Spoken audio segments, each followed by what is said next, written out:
This week on Real Talk with Denver7 and CPR News. June is Pride Month, a time for the LGBTQ+ community to celebrate and remember the historic struggles they faced. I want to have a community that accepts me for who I am. Every pride is somebody's first pride.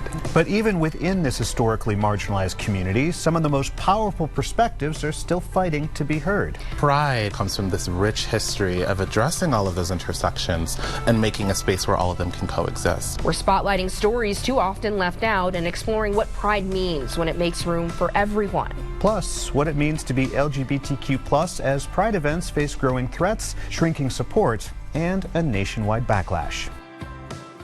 Welcome to Real Talk with Denver7 and CPR News. I'm Denver7's Micah Smith. And I'm Colorado Public Radio's Nathan Fernando-Frescas.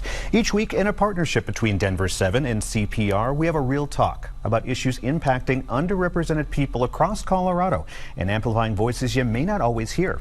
June is Pride Month, where the LGBTQ+ community and allies celebrate triumphs and remember the struggles the communities have faced and continue to face today. Yeah, June is also an important month for the LGBTQ+ community because it honors the 1969 Stonewall Uprising in New York City that started the Pride movement. And while Pride is a month for celebration, renewed threats to the community have many worried and afraid. Executive orders from the Trump administration have targeted things like gender markers on passports, banned transgender troops, and restricted how teachers in schools mention or even teach LGBTQ+ issues. Policies from the Trump administration have left some in the LGBTQ+ community feeling erased on a national level.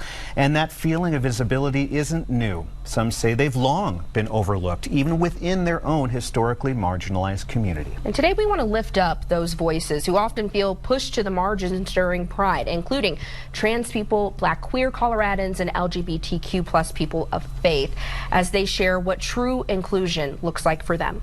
Joining us now from Rocky Mountain Equality, Lucinia Magic, Trans and Racial Equity Program Coordinator and Education Coordinator Castro. Thank you both for joining us for this Real Talk. Yeah, of course. Thank you for having us. Castro, I want to start with you. First, tell us about Rocky Mountain Equality and the work to help make sure all have a voice in the LGBTQ+ community. Rocky Mountain Equality is used to be Boulder Pride. Out Boulder County has been expanding over the years. For those who are familiar with the old names, we've also undergone a name change to really address the need, people asking for support, right? So we provide programs and services for youth, for trans people of color, trans people who are moving to Colorado for the first time, right? To make sure that folks' voices are elevated is really core to the mission of our organization. Whether it's a self-defense class, whether it's a training for LGBTQ law enforcement liaisons, which is something that I do, right? Every part of the org, every program and service is because someone said, hey, we need this in our community. What does Pride mean to you both, especially at a time when transgender rights are being rolled back on the national level? And Lucinia, we'll start with you on this one. Yeah, Pride is truly about the acceptance of not only our life circumstances as they are right now, but the history that we've come from as queer and trans people. We come from so much resilience and so much creative resilience that results in so much beauty and joy. And truly the pride comes from knowing that we can keep doing that and be able to have the rights to ensure that we can do that both today, tomorrow, and furthermore. Lucinia, I love that answer. It is such a strong position to have because there is fear out there in the community. I mean, in what ways have political decisions like the Trump administration's recent policies on gender marker and education impacted how you feel and also the work that you do in the community? Yeah, so as a trans person myself, I feel this every single day of the safety changing on tiny levels down to local interactions, down to people that we might collaborate with. But even then, there is still such a strong presence of the community here. And no matter the things that we have to go through on a daily basis, we always find a reason to come together and remember that this is what we have. And Castro and I are both a part of Kiki Ballroom here, and that is essential to how we build these networks and how we build these families, because that's what ensures us to have a future, truly. Yeah. And Castro, I want to bring you in. What does Pride mean to you, and how are you feeling about all the changes on the national level? For me, I think it's important to remember every pride is somebody's first pride. Every pride is, sorry, it makes me emotional. Every pride is an opportunity for someone to wear something that makes them feel accepted, brilliant, shine, to glow for the first time, and for every time after, just to remember that you're not alone, that you belong, right? If you're in a family, if you're in a community, if you're in a state, there are actually a lot of people, and we show up, right? With all of the recent attacks, I say that I reflect and remember I'm really lucky that I get to work in an org filled with queer and trans people every day who are activated and motivated. That's not true for everybody. Yeah. That's not true for the people who come to our programs and services, right? So it's a daily sense of asking that question, is this grocery store safe right now? The sun is still up, can someone come with me? I'm taking the bus home, do you mind staying on the phone with me until I walk through my door? Because you never know who or when something might happen that puts you in danger. Yeah. Within the community, you know, I remember years ago when I came out of the closet and I, you know, had my partner who's now my husband. We have a little girl now. It's amazing. There is that fear that is always prevalent, just like you said. I mean, it's less so, I think, for some other parts of the community, but like, hey, I'm going to go to the grocery store because it's light out right now.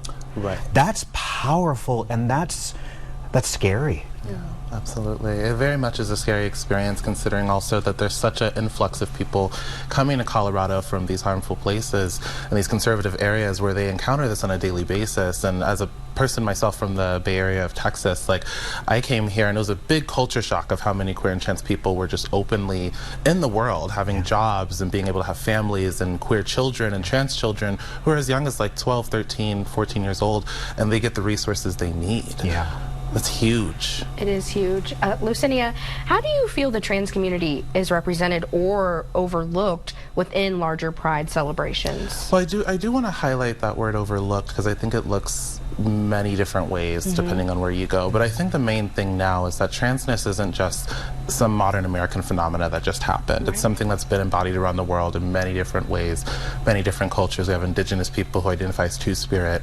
But Pride in and of itself comes from this rich history of addressing all of those intersections and making a space where all of them can coexist. And so Pride is about taking ownership and accountability of the things we have gone through, and also pushing forward with the future generations to know that this is what a world can look like when we are all under one banner and when we are all under one message.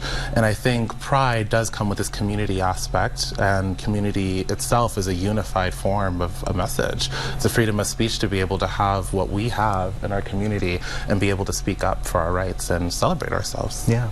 And Kestra, with you, are there changes that need to be made within the community, within Pride, as we move into 2025, 2026, 2027, as we move through where we are right now in this world? I think some of the changes that have been discouraging are seeing a lot of the corporate sponsors pull out.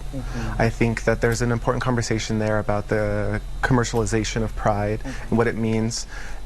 I teach business owners sometimes how to have an inclusive space, and I say a rainbow sticker sends a message that you can come in, but you asking me my pronouns tells me that it's safe to talk to you, right? And so I think there's a conversation there, but the lack of financial support is a problem.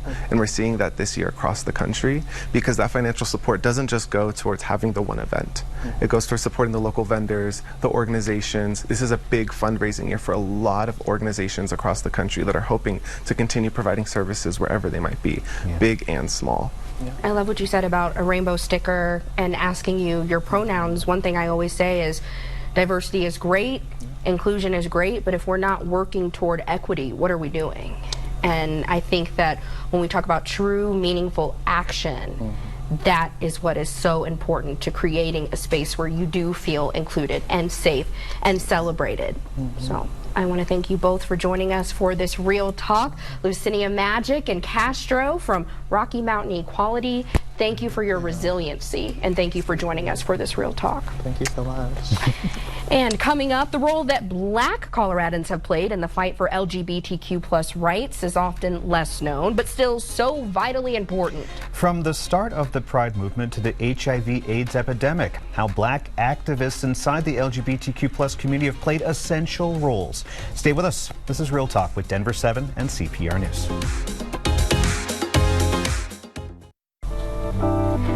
Welcome back to Real Talk with the Denver7 and CPR News. I'm Denver7's Micah Smith. And I'm Colorado Public Radio's Nathan Fernando-Frescas. As we continue our conversation centered around Pride Month, we want to focus on a part of the celebration that can often be overlooked: Black Pride. Black LGBTQ+ leaders have been pillars of the Pride movement, from Stonewall to the fight against HIV and AIDS to today's push for equality. But even within marginalized communities, their voices and experiences get overlooked or silenced, even in spaces that claim to be inclusive. That's why Black Pride events exist, to center and celebrate a community that navigates both racial, sexual, and gender diverse identities. Joining us now is China Scroggins, Director of Communications for Black Pride Colorado. China, thank you so much for being with us today. Welcome. Thank you for having me. So first things first, China, what is Black Pride Colorado? Thank you for that question. So Black Pride Colorado is a community and a movement that's rooted in celebrating Black queer brilliance. Simply put, it was founded in 2021 by Dr. Tara J, along with Terrell J and Ebony Coleman. And so they came together and looked around and said, wait, we're one of the only states that doesn't have a really cool Black Pride experience. And in 2021, it was high time to bring it here to the city. Yeah. When we think about Black Pride as it pertains to events happening during the month of June, how does it tie into the overall celebrations happening? So Black Pride Colorado really is about creating the cultural context to this celebration, right? So while there's large, Pride celebrations happening across the country, across the world, Black Pride Colorado really is about creating the intersection between our Blackness, queerness, celebrating joy, liberation, all of the above. You know, we often hear criticism from some people who say, why separate yourselves? Anytime Black or Latino is in the name of something, we hear this argument that you're trying to separate instead of being inclusive yourselves. But with that in mind, why is Black Pride necessary? So I think whenever we get that question, it's really rooted in misunderstanding, right, of our history, of legacy, of lineage. And so it comes down to not really being separated, but really calling out what's important in the Pride celebration, which is all of the work, right, that Black queer folks have done in the movement, but also in the Black movement. So it's not just about separating even Pride events, but not separating people as well. And China, you're an ally. Yes. What is the role of non-queer folks within Black Pride?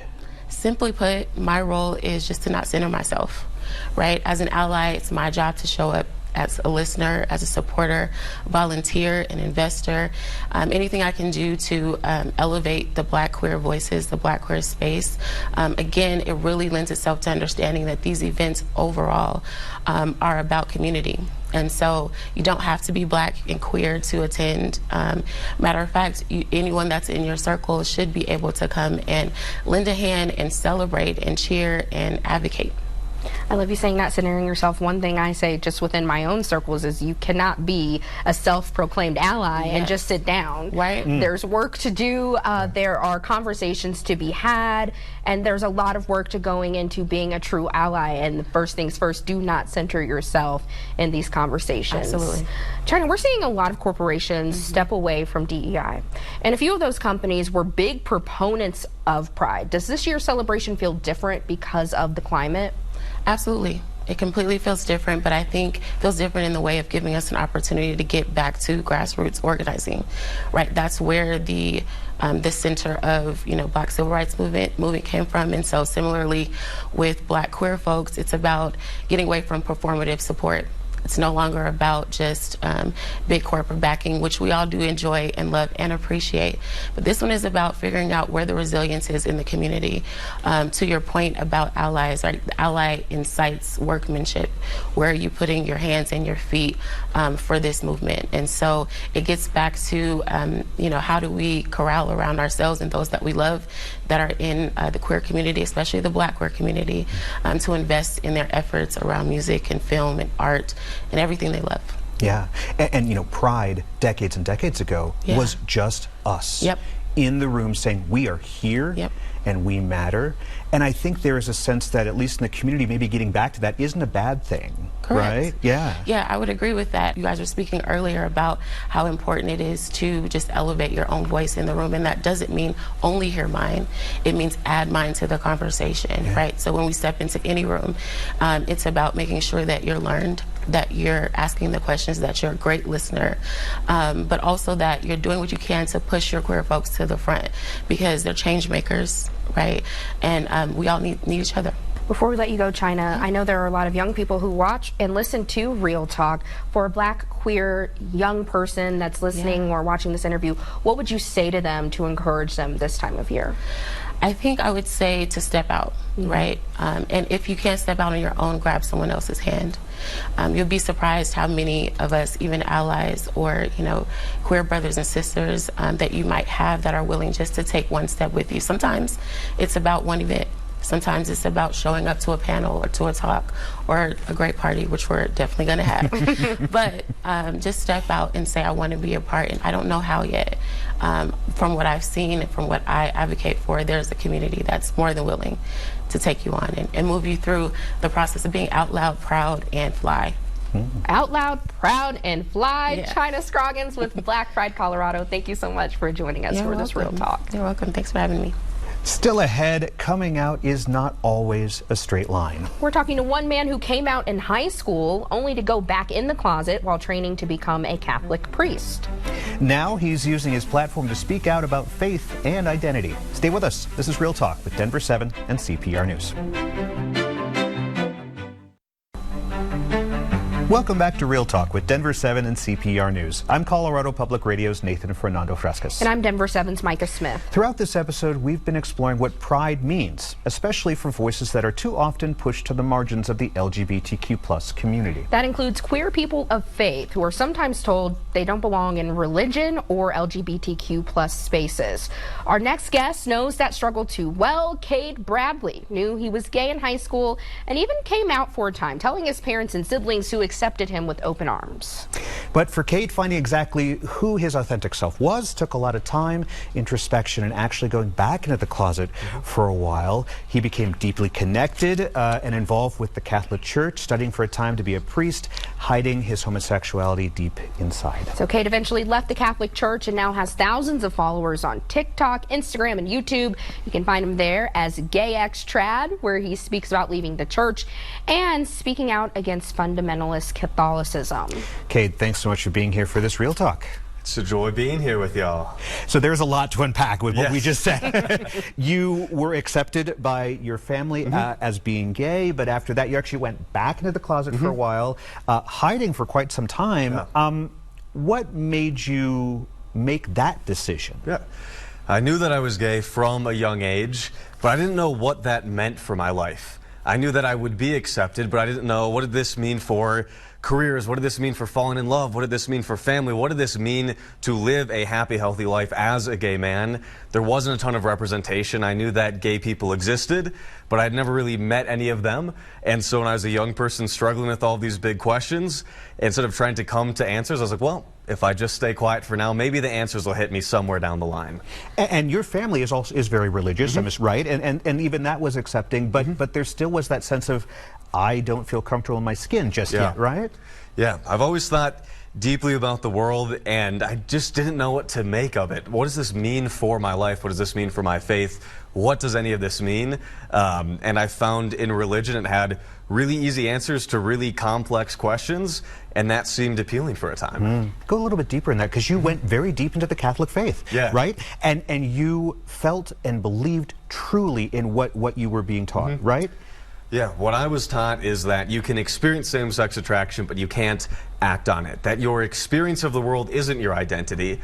And so it kind of provides this easy out where I could go, I'm not denying the fact to myself that I know that I'm attracted to men, but I just don't have to tell anyone. And actually, this thing can make me more holy because it's a big cross. It's a big set of suffering. And so when I was Catholic and I was reading all these philosophy books and looking at various seminaries and wanted to become a priest, it was like I could just shut that part of my life, lock in a box, and throw it away and not have to address the elephant in the room, which is my identity, my happiness, my joy. And so I was kind of able to just lock in a box and not even address it. Yeah. That's a lot of internal conflict for one person to bear. You eventually decided to leave the Catholic faith. What went through your mind when you made that decision, and your decision really to leave religion altogether? When I was 20 and looking at the rest of my life, hearing that I could never be married, and then even that the priesthood was kind of off of the table because I wasn't sufficiently straight enough, I went, wait, they're asking like a lot of me, but do they have good reasons to do that? And I'd spent all of my years reading philosophy thinking that we had reasons. And then I went back through and said, but should our reasons line up to our certainty? Right? They have answers, but the question is, are they good answers? When I looked back through, they're asking of me this impossible thing. I should have the evidence match that. What I found is that it didn't match, which then meant there was a choice. I think a lot of people choose to stay in religion because it is beautiful, and there's so many amazing communities that I've visited, people that I've spoke to. But I think the tragedy of it all is that this traditional Catholic group that I was a part of made me decide between the two. You can be gay or you can be religious, and I said, I want to have a happy, healthy life. I want to fall in love. I want to have a community that accepts me for who I am. So I'm going to choose that, and then got blacklisted from it. Blacklisted, so no communication with them whatsoever. Yeah, all of the relationships, the connections that I had, all of a suddenly evaporated overnight. Yeah. Well, even though those relationships ended, you do have a lot of parasocial relationships happening with thousands of followers on YouTube and TikTok, because you're speaking about being an ex-Catholic and your journey to being your authentic self. What are you helping to tell those that might be in similar shoes that you were in? I think you get to make decisions that work for you. What you want to do with your identity, with your life, with dating, with religion, I think that's up to you. And what I hope my platform does is give people an informed choice. When they're looking at potentially joining a religion, like, here's the pros, here's the cons, and you get to make that decision. Or if you're in it and somebody says, oh, you can't be in it, you go, no, here's some arguments that I know that I can be part of this. I have no interest in if somebody decides to stay religious or join a different religion or leave altogether. I want people to be happy, and I think that my experience has allowed a number of people to make those informed decisions so that they can end up where they want to be up on their own journey. Yeah, and that brings us back to this whole episode. What does pride mean to you? Being who you are and being, you know, your experience, what does it mean to you? I think people forget that pride is a response to something. I was on a big debate recently. It was one very conservative individual who wanted to eradicate trans people from public life versus 25 LGBT activists, and he asked me that same question. And I said, well, the guy behind me, you told him that he's not married. Even though he's legally married, there's civil protections. You say that his marriage is invalid and should be eradicated from public life. That's what pride is about. And so pride is a response where we take up space, where we tell people that are at home in these difficult situations that there is a community that accepts you for who you are. And I want their world I want the day in which the first time somebody hears that they are truly accepted and loved is not at a pride parade. I want it to happen when they're hugging their parents, when they're hearing something from the pastor, when they're at school. I want that message of love to be everywhere, and I think it first starts with pride, and then it grows from there. Yeah. All right, Cade Bradley, you can find him on his socials at GayXTrad. He lives in the Denver area. Cade, thank you so much for joining us for this Real Talk. It's been a joy being here with y'all. All right, and we know this is a nuanced issue, and we do have an entire Real Talk episode on Christianity and the LGBTQ plus community. You can watch or listen anytime on denver7.com/realtalk or at cpr.org/realtalk. And that is this week's episode of Real Talk with Denver7 and CPR News, where every week we have a real talk on issues impacting Coloradans who are often overlooked. Have a great day.